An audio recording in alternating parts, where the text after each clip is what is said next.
Bonus points to you guys if you actually know what the symbols are for this week's chalk art.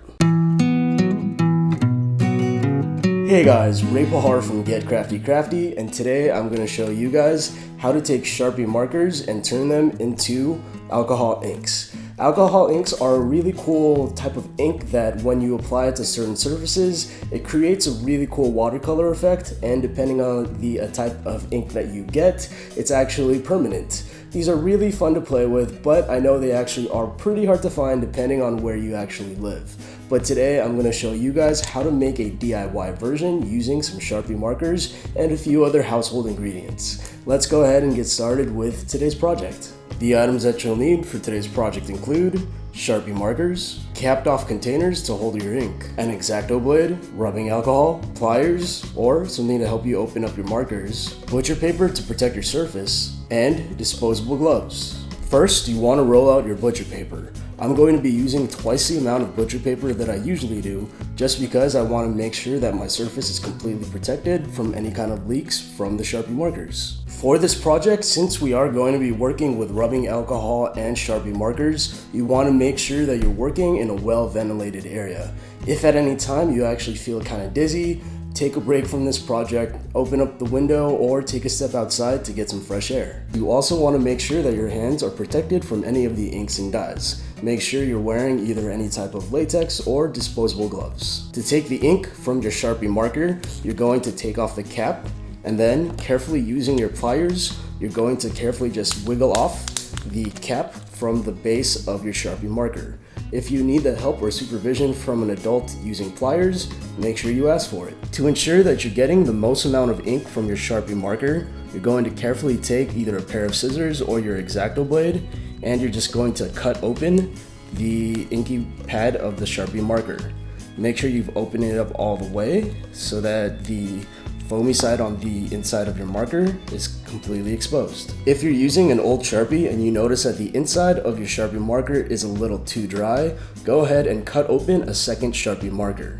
This will actually help you create a more intense color, so when you actually paint with your inks, they'll actually stand out. To extract the colors from your markers, you're going to want to use a container that is either capped or has a lid. I got these at the dollar section of the craft store, and I was actually super surprised that these came in a 4-pack for $1. If you're only using one Sharpie marker for this project, I highly suggest cutting it in half just so you have a greater concentration of ink inside your alcohol solution.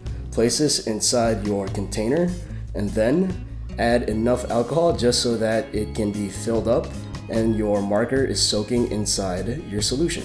Once you place your Sharpie marker inside your alcohol solution, you'll notice that the colors will start to extract from the fibers of your marker and will actually start to expand. The longer that you wait for this to actually soak, the richer your colors are going to be. You want to at least wait overnight for this to soak inside the solution before you start moving on to the next step. To extract the most possible color from your Sharpie marker, you want to give this a gentle shake every few hours. This will also give you a chance to see how the color is developing and will allow you to decide whether or not you need to actually add an extra Sharpie on the inside. I did this little experiment with these two to show you guys what it would actually look like with the same color. This one has about 2 Sharpie markers and this one only has 1. And you'll notice that even though they're both pretty dark, this one's a little darker. Before you actually use your ink on any type of surface, you want to make sure you know what it actually ends up looking like. Just because all the different inks have a different amount of concentrated ink inside the solution. This is what the store-bought ink actually looks like, which is a little bit lighter, and you'll notice that it actually dries up pretty fast. This is what the solution looks like with only one Sharpie marker, a little lighter, and it also dries up pretty fast. And then for the solution that has 2 Sharpie markers, this is what it looks like. And you'll notice that it's actually a little darker compared to the one that only has 1 solution.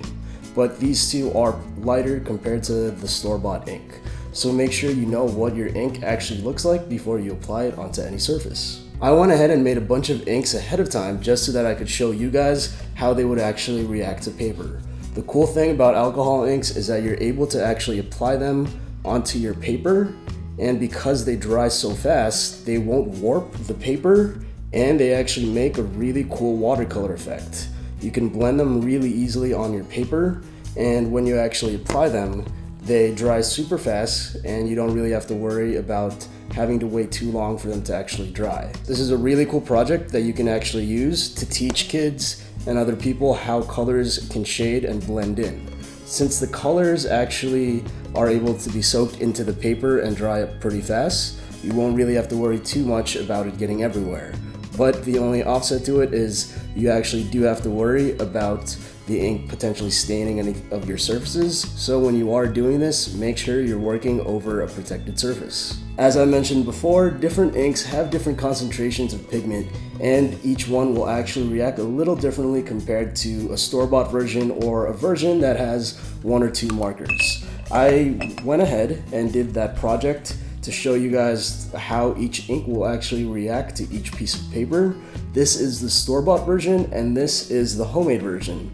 Both pretty similar, but you can see that this is a little bit more richer in color just because it's manufactured and it's not homemade, and there's definitely a lot more stuff in this versus the ones that we made at home. But I did notice in this project that even though this is a little bit more lighter and pastel, the technique does create a more of a blending effect compared to the regular version that we bought at the store. This was the first time that I actually got to work with alcohol inks, and it was also the first time that I actually made a DIY version. They're pretty cool, and I really do like how they turn out on paper and on different materials, just because they dry up really fast, they blend pretty well with each other, and they don't warp the paper compared to any regular water-based color. The only catch to these inks is that because they aren't water-based and they're either ethanol-based if you get the store-bought version or alcohol-based based on the one that we made at home, they are very flammable. So you want to make sure that you're working in a well-ventilated area so you're not breathing in any of these vapors, and you also want to make sure that you're not working over any type of flame or near any kind of flame, just because if you do that, your project can literally catch on fire and burst into flames. And I'm pretty sure no one wants that to happen to their project. If you guys are interested in seeing some more alcohol ink-based projects, I'm gonna come up with a few other projects that I'll show you guys next week, so keep an eye out for that. In the meantime, you guys can also check out my last two videos, which were the DIY mini Kylo Ren lightsaber and the crack open dinosaur egg. I'll see you guys next time. Take care and stay crafty.